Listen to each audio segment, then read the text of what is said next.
Inflation's hit a staggering 8.5% on Democrats' watch as a result of Democrat policies. Last week, the Commerce Department announced that personal consumption expenditures climbed at their fastest rate this past year since 1982, 40 years ago. Americans are paying 10% more on groceries than they were a year ago, about $1.25 more for a gallon of gas. In every aisle of the supermarket, in every big box store, the prices families pay for essentials have skyrocketed. As the owner of a coffee house in my hometown of Louisville put it, we're trying not to pass on too much to the customers, but it comes to a time when you just have to. The owner of a long-standing butcher shop nearby said, quote, "We're all holding our breath." That goes for small business owners and shoppers alike.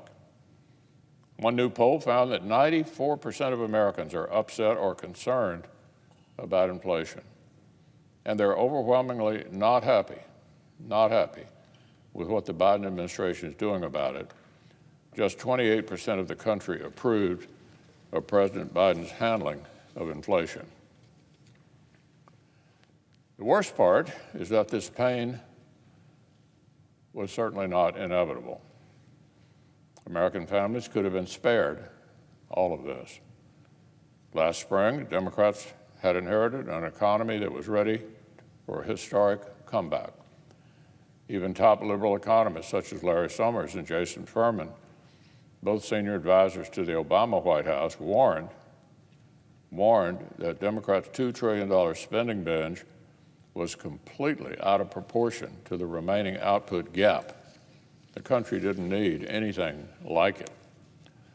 Summers warned of inflationary pressures of a kind we've not seen in a generation. Furman said it's definitely too big for the moment.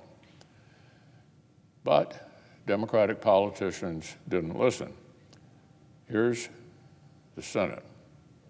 The Democratic leader said, quote, "I do not think the dangers of inflation, at least in the near term, are very real."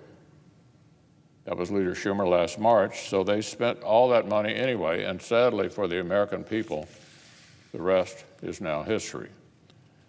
Democrats spent $2 trillion of the American people's money and purchased the worst inflation in more than 40 years. Well, actually, that's not all it purchased. Sure, the Democrats' $2 trillion didn't buy our country anything lasting like a Hoover Dam or an interstate highway system, nothing like that. But the money had to go someplace, and boy, did it ever.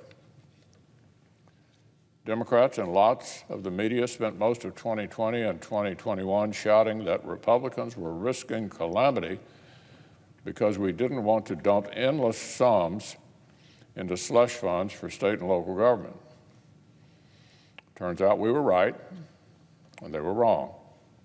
State and local governments are now so awash in Democrat bailout money they can't even figure out where to put it. One recent news report found this bonanza is, quote, provided a boon for localities seeking to build or upgrade their pickleball amenities. Yeah, you heard that right. Dozens of municipalities are adding pickleball courts to their park and recreation offerings. And many are using a slice of their coronavirus aid package to underwrite the construction boom. If the Hoover Dam and the Lincoln Tunnel are enduring monuments to the New Deal's infrastructure spending, well, perhaps pickleball courts will become a lasting legacy of the $1.9 trillion American Rescue Plan.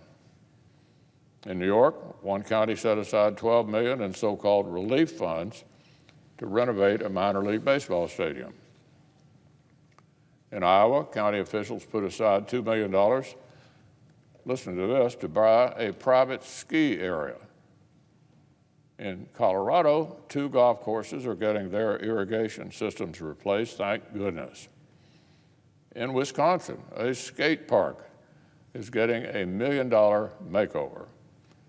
The American Rescue Plan didn't rescue working people from anything. It only rescued bureaucrats from any semblance of fiscal sanity. Remember, Democrats openly admitted they viewed pandemic relief as an ideological Trojan horse. They called this terrible, deadly virus, quote, a tremendous opportunity to restructure things to fit our vision. And so right on cue, their so-called rescue plan has funded environmental justice grants to address something called inequitable free canopy cover in Massachusetts. Some public school systems in the vice grip of big labor are using their windfalls to advance bizarre indoctrination in things like critical race theory. The rescue plan dollars have funded staff trainings to make sure the educators paid to look after young kids are up on all the latest woke buzzwords and causes. The American people wouldn't want this junk if it were free. They definitely don't want it for the price tag of $2 trillion of their money and the worst inflation in a generation.